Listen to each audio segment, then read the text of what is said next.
प्रधानमंत्री नरेंद्र मोदी की अध्यक्षता में केंद्रीय कैबिनेट ने IBFRT योजना को 31 मार्च 2031 तक बढ़ाने का फैसला लिया है। इस योजना पर 1800 करोड़ रुपए खर्च किए जाएंगे, जिससे विदेशी नागरिकों की निगरानी और वीजा प्रक्रिया और मजबूत होगी। यह कदम देश की सुरक्षा और डिजिटल इमिग्रेशन सिस्टम को और सशक्त बनाने के लिए बेहद महत्वपूर्ण माना जा रहा है। ईरानी संसद के स्पीकर मोहम्मद बाघर गलीबाफ ने साफ कहा है कि ईरान अमेरिका के साथ किसी भी तरह की बातचीत करने के लिए तैयार नहीं है। मध्य पूर्व में 1000 अमेरिकी सैनिकों की तैनाती पर उन्होंने कड़ी चेतावनी भी दी है। यह घटनाक्रम क्षेत्र में बढ़ते तनाव और वैश्विक राजनीति पर गहरा असर डाल सकता है। मिडिल ईस्ट में तनाव के बीच भारत ने अप्रैल डिलीवरी के लिए रूस से 6 करोड़ बैरल कच्चा तेल खरीदा है। यह खरीद आपूर्ति संबंधित चिंताओं को कम करेगी। विदेश मंत्रालय के प्रवक्ता रणधीर जायसवाल ने स्पष्ट कहा कि पाकिस्तान को भारत के आंतरिक मामलों या न्यायिक प्रक्रियाओं पर टिप्पणी करने पर कोई अधिकार नहीं है। यह बयान प्रतिबंधित संगठन को लेकर दिए गए पाकिस्तान के समर्थन के बाद आया है। भारत का यह रुख क्षेत्रीय स्तर पर कूटनीतिक संदेश और स्पष्ट नीति को दर्शाता है। अमेरिका लगातार 4 हफ्तों से चल रहे तनाव को कम करने के लिए सक्रिय है और ईरान के साथ संवाद की कोशिश कर रहा है। इस बीच पाकिस्तान और तुर्की भी मध्यस्थ की भूमिका में सामने आए हैं और खाड़ी क्षेत्र में तनाव घटाने के लिए बातचीत का प्रस्ताव दे रहे हैं। यह पहल वैश्विक स्थिरता और क्षेत्रीय शांति के लिए बेहद अहम मानी जा रही है। केंद्रीय उपभोक्ता संरक्षण प्राधिकरण ने स्पष्ट कहा है कि होटल और रेस्टोरेंट ग्राहकों से LPG चार्ज या ईंधन लागत के नाम पर अतिरिक्त शुल्क नहीं ले सकते। इस निर्देश का उद्देश्य उपभोक्ताओं को अनावश्यक खर्च का बचाना और पारदर्शिता सुनिश्चित करना है। नियमों का उल्लंघन करने वालों पर कार्रवाई की चेतावनी भी दी गई है। सरकार ने नया आदेश जारी करते हुए कहा कि जहां पाइप्ड नेचुरल गैस की सुविधा उपलब्ध है, वहां उपभोक्ताओं को LPG से PNG पर स्विच करना अनिवार्य होगा। यह कदम ऊर्जा दक्षता बढ़ाने और सुरक्षित व सतत गैसीय आपूर्ति सुनिश्चित करने के लिए उठाया गया है। इससे शहरों में गैस वितरण व्यवस्था और बेहतर होने की उम्मीद है। बांग्लादेश की पूर्व प्रधानमंत्री शेख हसीना ने नरसंहार दिवस के अवसर पर 1971 की शहीदों को श्रद्धांजलि अर्पित करते हुए गंभीर चिंता व्यक्त की है। शेख हसीना ने कहा कि बांग्लादेश में एक बार फिर उन ताकतों को बढ़ावा दिया जा रहा है जिन्होंने पाकिस्तान का साथ दिया था। नरसंहार के दोषियों के पुनर्वास के प्रयास जारी हैं। रिलायंस जियो प्लेटफॉर्म्स का बहुप्रतीक्षित IPO अब अंतिम चरण में पहुंच चुका है और कंपनी इस हफ्ते मुंबई में जरूरी दस्तावेज जमा कर सकती है। यह कदम भारतीय शेयर बाजार में बड़ा निवेश आकर्षित कर सकता है और टेक सेक्टर को नई दिशा दे सकता है। निवेशकों के लिए यह एक अहम मौका माना जा रहा है। प्रधानमंत्री मोदी की अध्यक्षता में कैबिनेट ने संशोधित उड़ान योजना को मंजूरी दी है। 28,840 करोड़ रुपए के कुल परिव्यय वाली योजना 10 साल तक चलेगी, जिसका लक्ष्य क्षेत्रीय हवाई संपर्क में सुधार करना है। योजना में 100 नए हवाई अड्डे और 200 से अधिक हेलीपैड विकसित किए जाएंगे।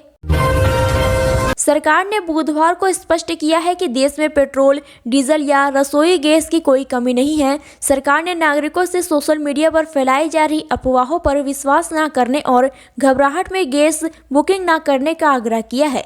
खाड़ी क्षेत्र में हॉर्मुज जलडमरू मध्य में जारी तनाव के कारण रसोई गैस की आपूर्ति प्रभावित हुई है।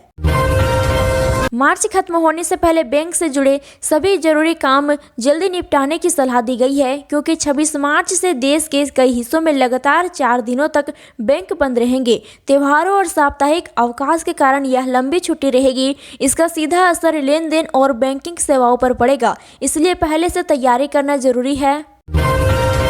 कांग्रेस संसदीय दल की अध्यक्ष और वरिष्ठ नेता सोनिया गांधी को स्वास्थ्य संबंधी समस्याओं के चलते मंगलवार देर रात दिल्ली के सर गंगा राम अस्पताल में भर्ती कराया गया है। डॉक्टर के मुताबिक उन्हें सीने में जकड़न और सांस लेने में हल्की तकलीफ महसूस हो रही थी, जिसके बाद डॉक्टरों ने उन्हें निगरानी में रखने का फैसला किया। देश में LPG की कोई समस्या नहीं है, फिर भी जहां तक संभव हो उपभोक्ताओं को PNG की ओर शिफ्ट होना चाहिए। यह कहना है पेट्रोलियम एवं प्राकृतिक गैस मंत्रालय का। मंत्रालय ने बुधवार को बताया कि सरकार लगातार निगरानी कर रही है और लोगों के सामने कोई भी संकट की स्थिति नहीं आएगी। ईरान ने अमेरिका के युद्ध समाप्त के प्रस्ताव को ठुकरा दिया है। इसके बजाय ईरान ने अपनी 5 शर्त रखी है, जिनमें हॉर्मुज जलडमरू मध्य पर संप्रभुता पर प्रस्ताव भी शामिल है। यह कदम दोनों देशों के बीच तनाव को और बढ़ा सकता है, क्योंकि ईरानी अपनी मांगों पर अड़ा हुआ है और अमेरिका के सामने एक नई चुनौती पेश कर रहा है। ईरान ने पश्चिमी इराक के अनबार प्रांत में हवाई कार्रवाई को अंजाम दिया, जिसमें 7 सैनिकों की मौत और 13 घायल होने की जानकारी सामने आई है। इस घटना के बाद क्षेत्र में तनाव और गहरा गया है, जिससे मध्य पूर्व की स्थिति और अस्थिर होने की आशंका जताई जा रही है। भारत ने मिडिल ईस्ट युद्ध में पाकिस्तान की मध्यस्थता की कोशिशों पर कड़ी आपत्ति जताई है। दिल्ली में हुई सर्वदलीय बैठक में विदेश मंत्री एस जयशंकर ने पाकिस्तान को दलाल राष्ट्र बताते हुए उसकी निंदा की।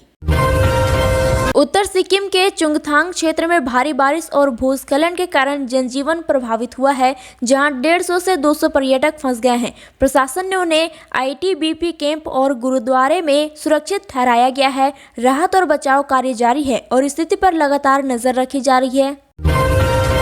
ईरान ने हॉर्मुज जलडमरू मध्य में एक पाकिस्तानी कंटेनर जहाज सेलेन को रोक दिया है, क्योंकि उसके बिना अनुमति प्रवेश करने का प्रयास किया था। यह जहाज शारजाह से कराची जा रहा था। ईरान ने अमेरिकी विमान वाहक पोत अब्राहम लिंकन पर क्रूज मिसाइलों से हमला किया है। ईरान ने चेतावनी दी है कि यदि यह एयरक्राफ्ट कैरियर दोबारा उसकी सीमा में प्रवेश करेगा तो उस पर और हमले किए जाएंगे।